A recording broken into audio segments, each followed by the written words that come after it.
I think it's no secret that, I've been after this one for a long time. It's always been one that I wanted so bad, and maybe I think too bad at times, but it was, well worth the wait to be able to do it here today finally and take home the lobster and put another win at Loudon with the name Truex on it. Very special. And just an unbelievable day for our team, and unbelievable job by everyone on our research Toyota Camry. And car was super fast, again, here like we've been in the past, but it definitely was fast all day long, and not just the first two stages, so that was good. Nathan Song with the podium finish. Martin, is it more of a Monday thing for you this year, or is it more of a home track thing for you this year? Man, I hate to say it, that it's a Monday thing, but it's Mondays sure have been good to us, so I don't know. I think we could have won yesterday if it didn't rain, but you never know. The racing guys do funny things at times, so just glad we could put it together, honestly. Stage 3 came around, and I'm like, all right, what's going to happen, We just, it all went to plan.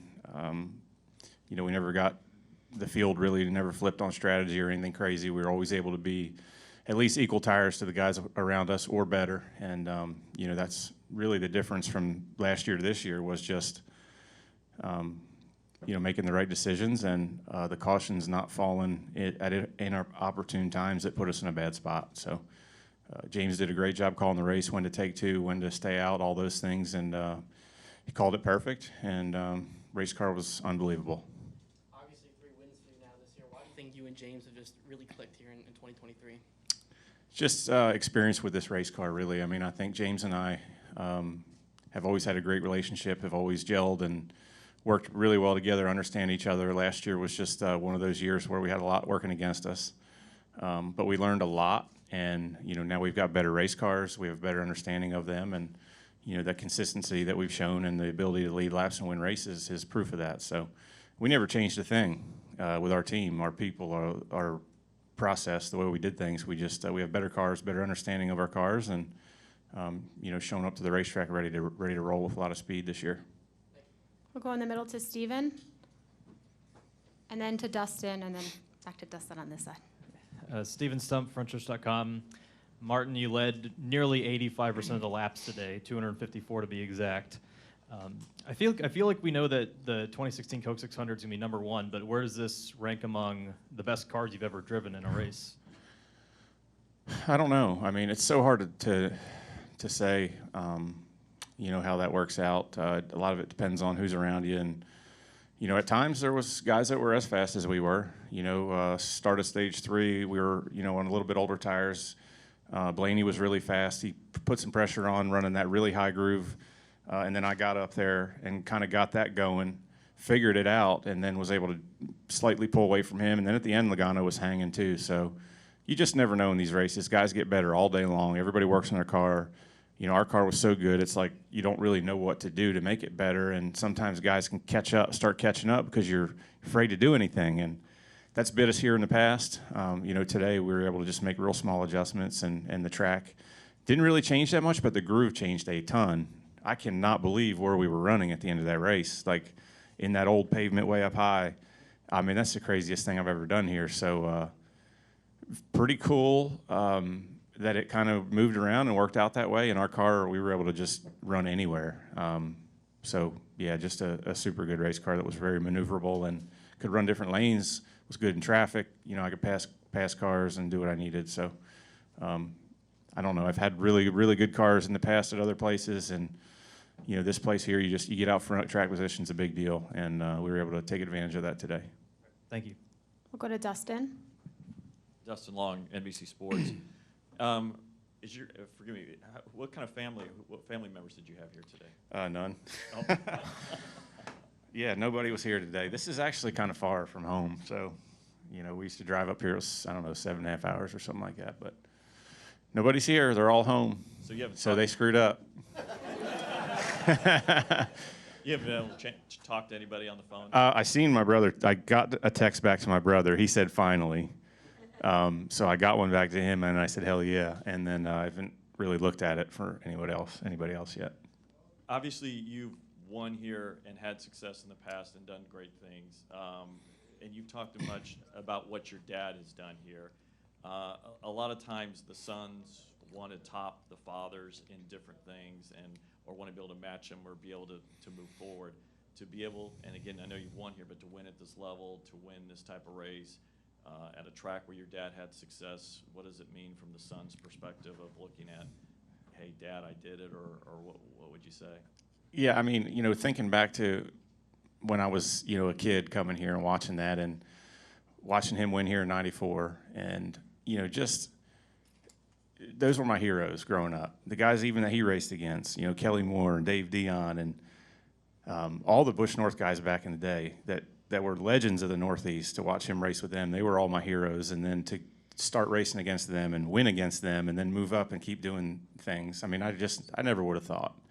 When I was a kid coming here watching, I, didn't even know I'd get to do that someday. So he really paved the way for me. He gave me great opportunities. Speaking of my father, I ran. He was going to run a couple Busch North races in 2000, and I was going to run not the full season. And I ran the first couple, and he ran here the first race of the year. And then after that race, he stopped racing altogether. He's like, "You're too good. I need to give you my cars, the best equipment I have, and put everything behind you." And I'm like, "Why are you doing that? It doesn't matter. We're just going to go race." And he's like, "No, because you can win here and keep going." And I didn't even know that. So I owe a lot of this to him.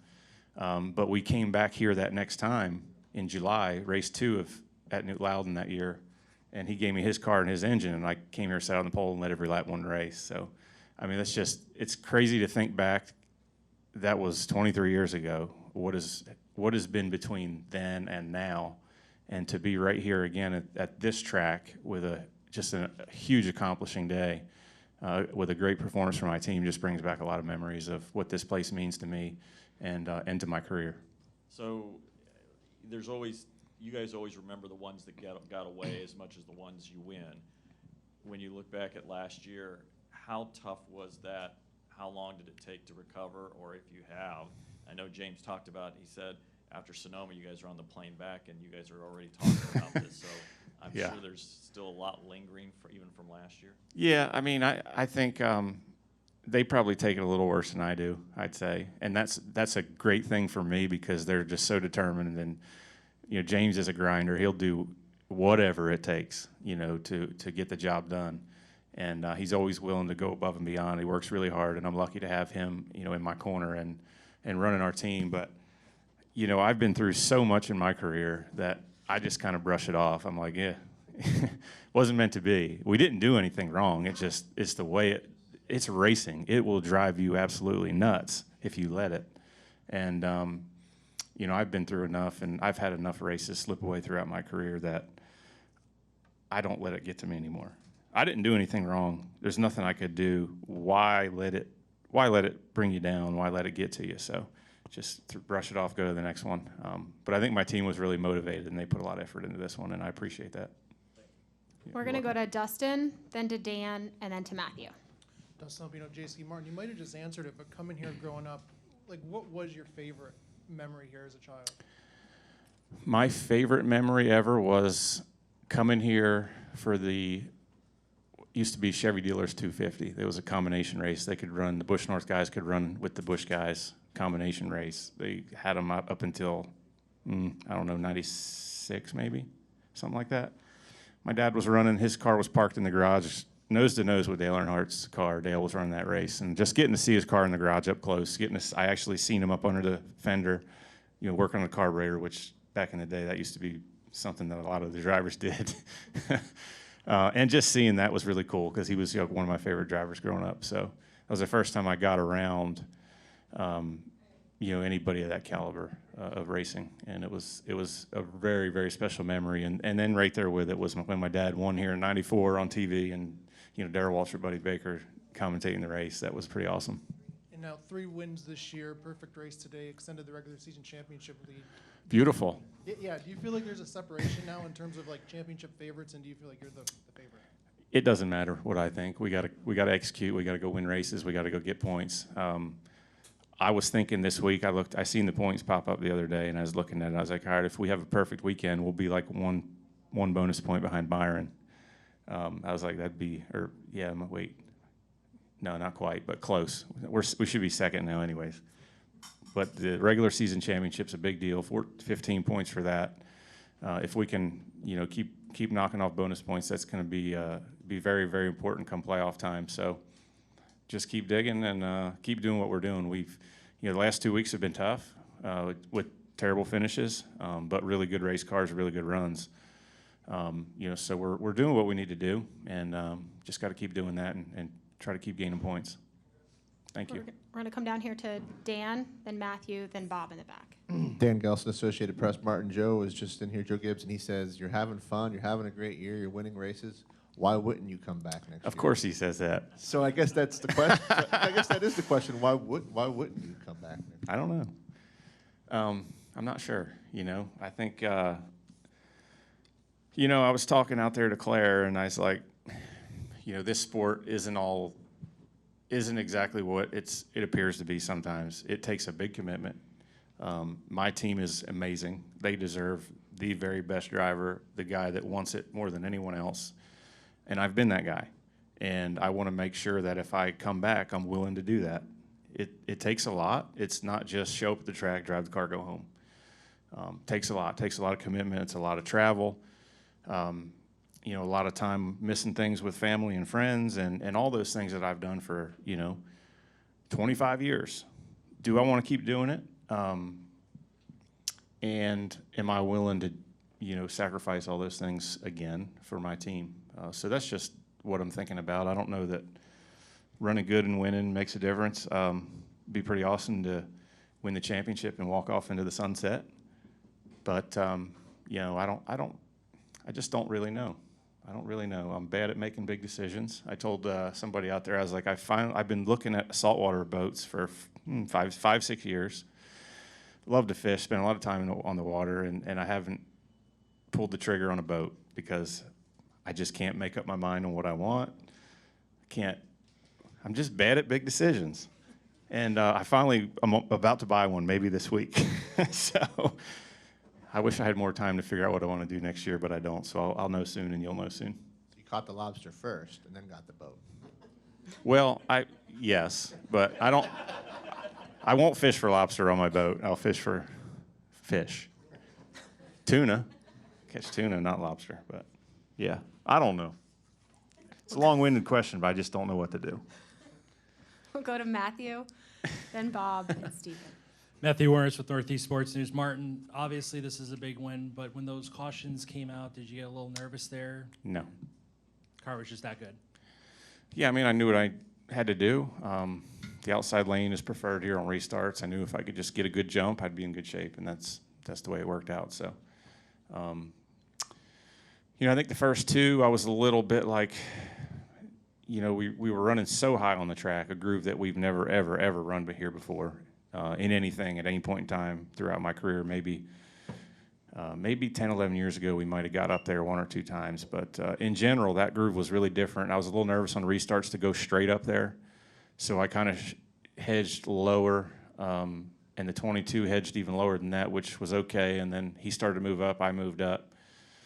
So I figured the next to last restart, I was like, I probably need to get up there quicker and at least try it. So I did not want him to get to my outside. And luckily, I fired it off in there to that third to fourth groove, and it stuck. And then from there, it was like I had a lot of confidence that I could do what I needed. I pulled away 2-3 car lengths, and I could settle in from there. So the last restart, I knew exactly what I needed to do, and it worked good. So, yeah, I never really got nervous. You just try to execute and think of all the things that could go wrong and try to not let those happen. How much did that lobster weigh holding the I'm not sure. What is he, 28 pounds or something like that? 22? Yeah. Didn't feel too heavy to me, but I was all jacked up on adrenaline. I'd damn sure like to go throw him on the grill right now if you can help me find him. We'll go to Bob, and then Stephen, and we're going to Lobster rolls for everybody. Bob Pockris, Fox Sports. Was it unsettling at all that drivers were working other lines? And we kind of heard your spotter at one point tell you, and you said, well, I can't. It sounded like there were some lines that were working well for you, but some lines that weren't? Yeah, it was interesting how much it moved around today. You know, like I said, that super high groove is something that you'd have never thought about doing here. You know, last year or 2 years ago. I don't really know why. Something with the tire, I guess, that Goodyear brought. You know, when guys were first running up there, and I'm like, where the hell are they going? What? You know, the first couple of times I slid up there on accident and tried it, I was like, ooh, that felt like a lot of grip up there. And then it just took a little while to figure out that it would work, because I've never even thought about doing that here. You know, in years past, you get up there, you'd about bust your ass. So it was very different, and took a little getting used to, but at the end, it was way faster to be up high, so it was pretty cool. We'll go in the back to Steven and then wrap right here. You're good. Okay, so we'll wrap with Steven. All right, and with Dustin. That's the last one. Stephen Durham, Race Pro Weekly. Piggybacking off of Bob's question, kind of. Thoughts on the new tire after a full race going forward for future short tracks? Yeah, I mean, I thought it was good for here. I thought there was more fall off than we'd had, you know, in the past. You know, still had an option to do two. I don't know that I like that. I kind of wish they'd wear it a little bit more, maybe fire off a little faster, maybe slow down a little bit more. It was still hard to pass. You could still take two, so